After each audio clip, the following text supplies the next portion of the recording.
So, yun guys, hindi kami nagbuti na lang, hindi kami nagbook ng ng pupuntahan kasi nga may bagyo.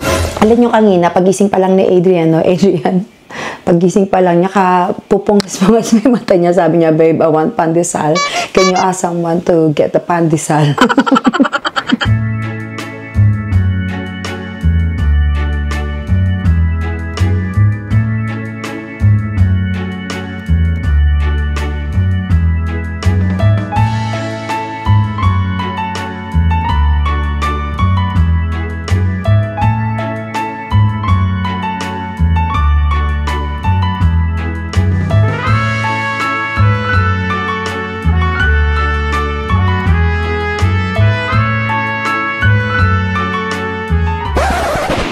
Good morning guys! Magandang umaga! Nag-iinit ako ng pandesal, paborito ni Adrian. Ayan. Dito ko nilagay air fryer namin sa table at napakainit guys. Mainit dito. Ayan, pinatay ko na. Konting init lang dyan. Bale, ano na dito? 8:30. Ito niluto ng nanay ko. Ayan. Bango sa tuba. Ang sarap. Luto sa tuba yan guys. Sukang paumbong. Ayan, ang sarap-sarap. At ang alamang, luto sa santol. Sobrang sarap niyan, guys. Alam niyo naman, di kakain si Adrian ng ganyan, lalo na yung may mata ng isda. So, sa kanya, ay ang kanyang Japanese bread. Ayan. At, ay, hindi pala. Ito, nalagay ko din dito. Kung gusto niya yan, tinapay na yan. Ayan. Pero kakainin nun itong pandesal. So, lalabas na yun. Ano sabi, Amang? Oh, sige. Tara na, kumain na tayo. Sumami na kayo. Tara na. Lalabas na daw siya. Kain tayo guys. Paborito ni Adrian coffee ko. Tamang-tama nagpabili ako ng talaba. Kanina umaga. Dito pag umaga, 'di ba, Amang merong yung nagtitinda ng mga fresh na isda. Oh. Nagdadaan. Puro fresh. Hanggang araw-araw, nakakatuwa. Aga nga lang nilang dumaan. Naririnig ko, kanina, alas 6 silang dumaan. Aga. Bumangon agad ako. Dapat pala binilin mo kung may alimango. Eto, nakasarap. Tapos niluto ka ni Abel ng tilapia ulit. Oo, ando doon. Tawag dito. Hiniya si Riona bagong gising nakapajama pa. Gusto mo ba anak ng gantong, Si Daddy, pandesal. Tikman mo yung pandesal. Wala ako, cutlery mo. I'll give you cutlery. Dito ka, babe? Aga ako naglinis na gano'n agad ako. Alis ba? Alis ka ba, anak? Gusto mo bang mamasyal? Sarap yun eh. Sarap nito, alamang na. Luto yan sa santol. Para siyang fruits. Sakit ng likod ko sa kama. Matigas kasi yung pong. Tigas. Bago kasi yung namin sabi Uratex daw yung binili namin. Ang tigas. It's meant to be good for your back, isn't it? Yeah, that's why. Sakit ng ganto ko diyan. Hindi ako makakatulog, sakit. Hello guys, good morning. Magandang umaga sa inyo. Kaliligo ko lang. Si Adrian busy kasi inaayos niya yung working area niya. Pakita ko sa inyo. Busy si Daddy Adrian. So, kagigising lang niya. He just woke up. I had shower and Adrian do not have shower because he's been busy fixing his working area. Yan. Are you comfortable there, babe? TV. It's alright. Oo, inayos pala yan yung television namin, yung some stuff for the telly. Our setup is not yet done because we just arrived. And then, if you see, it's so messy here. Yan, dyan muna namin nilagay yung mga stuff namin, yung mga gamit namin. Ayan, milalagay pa kami doon para maayos namin yung So, nagreklamo si Adrian been complaining about our bed. This one. This is new, guys. Sabi nila nung pinagawa ko to kasi pinakustomize ko to. Kasi ang bed ko dito a long time is very big one. Is it a king size, you know? What, this one? No, the other one. It's queen. No, my one, the old one I have. I remember, babe. I thought it was the same size. No, it is really bigger, and until here, it's king. It's like California king bed. It was really big. It is really big. Really big. But we replaced it kasi nga sobrang big niya. Tapos nagpagawa kami ng bago kami dumating. Bago lahat itong pati foam. Kaso ang tigas, guys. Siguro nagkamali ako na sabi, supposed to have a spring. Sabi nila, Uratex daw to. Ang sakit ng likod namin. Adrian's complaining about the, what is it? The stiffness, so stiff. Guys, talaga ang sakit sa likod. So maybe we will go out again to find some, to go somewhere. To put something on the top para maano siya. Ang sakit talaga. Yung likod ko, ang sakit. Ang sakit sa likod ko. Ang sakit talaga. Una ako nakaramdam eh. At first, I am the one who kept complaining. Kasi yung bed namin doon, our bed in the UK is really soft. The one we have there at home. Yeah, it's alright. It is really soft. Like, ano siya, stiff siya, pero tamang-tama lang sa katawan mo. The first time we got her. And then the first night, it is really... I think we've got a spring mattress with maybe like a memory foam. Oh, maybe. And it has a, ano, you know, it has a, what is it? It's not whole, but it designed to be comfortable. Eh, ito ang tigas talaga, guys. Maganda kasi hindi siya lulubog na ganyan. Pero pag nakahiga ka na, sakit sa likod. So, lalabas nga kami. Yun, maybe we'll go outside. Tapos pa pala, guys, ano, dapat we were going out. I'm glad we did not book any. Kasi, ano, we have typhoon today. Yeah, we're alright here. It's passing here. The actual centre of the storm is not going across the island. It's just north. It's just more. So, yun guys, no. I'm glad we did not book any because all of the some of the places here are, what is it? Like no classes. Oo, yung mga alam pasok, yung mga estudyante, mga pamangkin ko nga walang pasok eh. If you don't see Riona, guys, she is very busy with her cousins. Me and Adrian, very busy also. Keep going out and buy some stuff in the house. Yun, to settle in, guys. So, we are not planning to go out today, pero ano, ito nga, she wanted to buy something soft at the top of the bed. And then, we need to be home early kasi nga ay nag-book ako ng, ano, ng massage service. So, yun guys, no, maganda kasi dito marami kang matatawag na home service na masahe. I got, me and Riona had a, what is it? Gel manicure. Tapos kahit yung may kakilala din kami nagre-reband.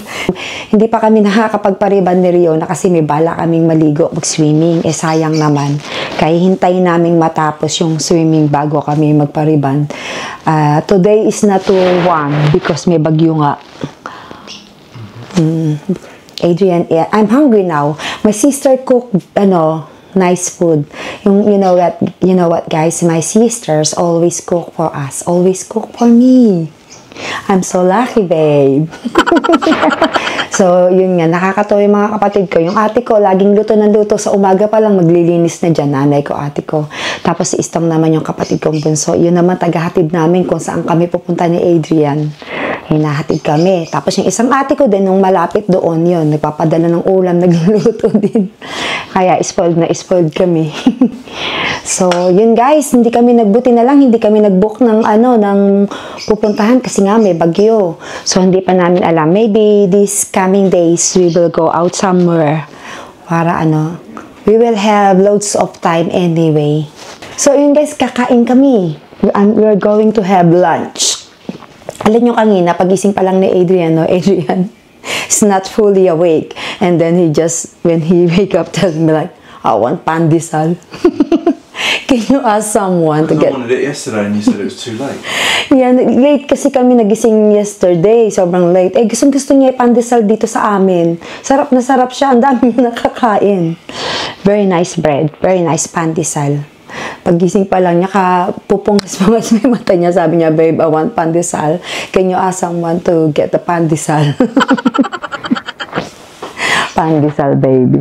So, yun guys, mag-aahin pala ako at kakain kami ni Adrian. Okay, let's eat. Amang and Nanay already had their lunch. Lagi nakikinig ng news. So, puntahan natin si Riona. Guys, tingnan natin.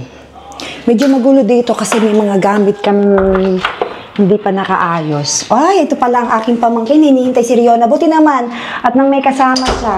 Si Yon, naliligo na. Naliligo ba? Habang sabay namin kasi nga may bagyo, oh. At bababasa sa labas. Ayan, medyo makalat pa. Ayan. Tingnan natin yung gabi dito. Yung bahay ng ate ko, ayan. Mataas na yun, ayan. Ayan, isa-isang ate ko din to, ayan. Tapos, ito sa labas. Ayan. Basa kasi umuulan eh. Nak! Kakain na kami ni Daddy. Oh, ayun, maghintay dito. Mainit yan, be. Doon ka sa baba. Okay ka lang? Sige. Ang bango naman. Ang bango naman ni James. Ninit ko yung ano. Ay, yung ulam. Tingnan mo nga, guys. May taga-init kami ng ulam. May taga-ready. Diba? Perfect, ate. Ayan ang... The drinks in the fridge are very, very cold now. I want to touch the side of the fridge, I reckon, because we've had the air conditioning on like solidly for about 3 days. I think the fridge is now getting really cold again. Oh my God. Maybe because of the AC. Is that what you said? Because I'm listening both sides, like Dad is playing again. Later. So, ito yung tawag dito, yung bumili kami ng washing machine. Eh, mayroon palang may damage yung, hindi maayos yung Sabi nila 7-day replacement, hindi naman pinapapalitin. Titingnan pa daw kung talagang hindi gumagana. So, wala pa yung yung technician. Ayan.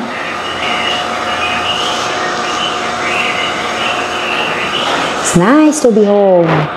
I feel really in holiday already. Yeah. I feel really in holiday. Because my ate is taking care of me. I feel like we've just been busy and we've still got things to do. Yeah, that's the thing that is not really good. We keep going out to buy some stuff in the house. Ayun. Guys, kain tayo. Nagluto si ate ng favorite ni Adrian na adobo. Tsaka yung favorite ni Riona na sinigang na baboy. I need to turn on that lights differently because I don't like that color. Why is one... Yeah, it can change 3. But the other one seems to have a problem. It doesn't make it too bright. Nalilito ako dito sa mga gawa ng ilaw namin. It is really strange. That's it. No, different.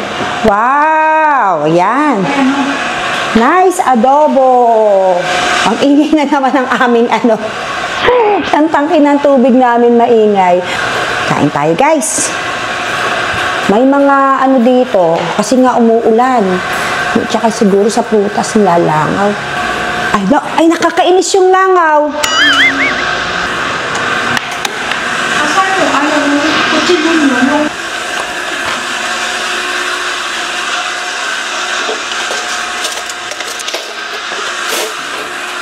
Yung mesa, ate. Tsaka yung... Ayan, sarap. Thank you. Thank you. Okay. Thank Thank you. Yung mga silya namin, nilagyan nga ni Adrian kagabi ng mga upuan na to. Adrian put a soundproof thing. I don't know what it's called. Soundproof. I'm just joking about the soundproof. You put something sticker to it, it will not make sound. The bottom of the chair. Yummy. I will use this. Kain tayo, guys. Sarap nang may nagluluto sa atin.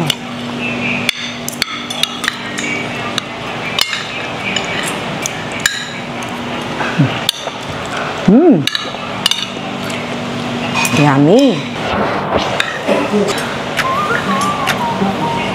Yummy.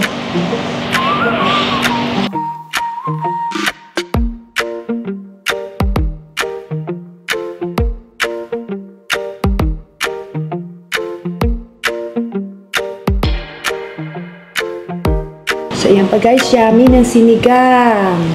Yan ang aming food. Ayan, adobo. Sinigang na baboy, tamang-tama sa Thai food. At ang boneless fish, bangus. Ayan. That's it guys.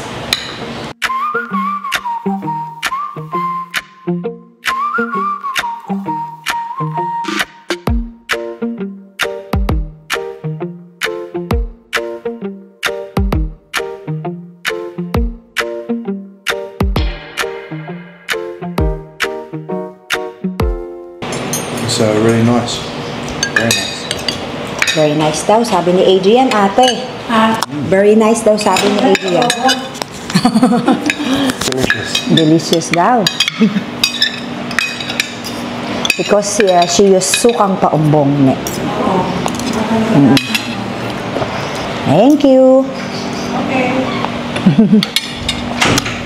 That's a nice spoon, isn't it? You need to get one like this for home. It doesn't stick But it's actually a spoon for the rice. rather than the flat things that we Oh get. yeah, true. We don't have the spoon like that. It's always flat. So it's our day 4 here, day 5. Day 5 in the Philippines. This is day 6, isn't it? Day 1 was Sunday. No, day 5. Sunday, Monday, Tuesday, Wednesday, Thursday. No, Friday, day 6. Yeah. Day 6 na kami dito guys. Goes quickly, doesn't it? Very quick. First day namin sa Hilton. Yung nagpunta kami.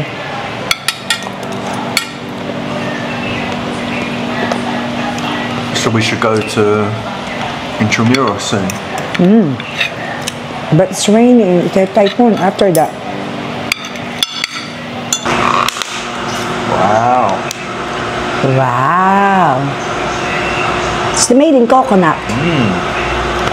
Nabili lang niya atin sa palengke. And then this one is like suman. Try of it. If you cannot finish it, I will finish it. What is it? Sticky rice inside.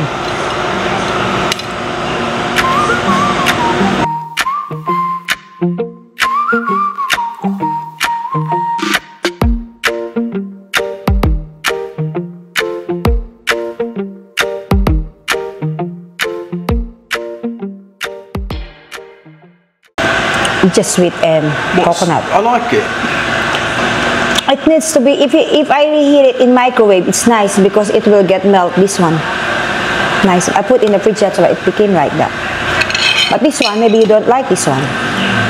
Like you said, it's a bit...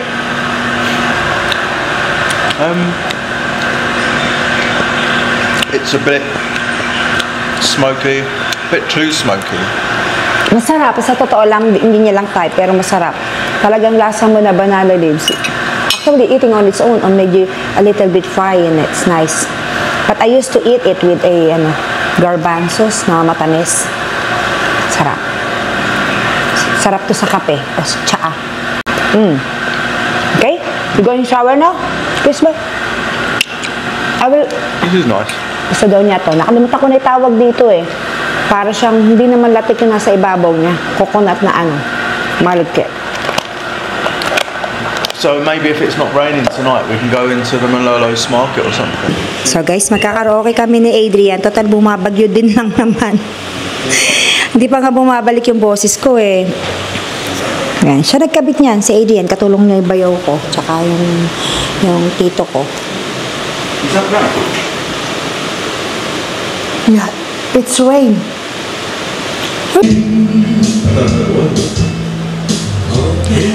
Ayan, paborito ni Adrian yan. Ayan, lakas ng ulan guys. Sobrang lakas ng ulan. Grabe. Ang lakas ng patak ng ulan. Kaya hindi naman kami maririnig sa labas nito.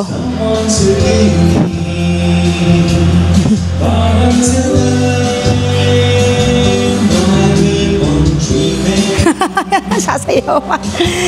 So yun lang guys. Baka makapiright kami. And thank you for watching. Feeling trapped down on the floor. I don't know what for. Feels like I'm gonna lose. Silence takes a hold. I can't let it go. Chin up, no I won't let the stormy seas throw me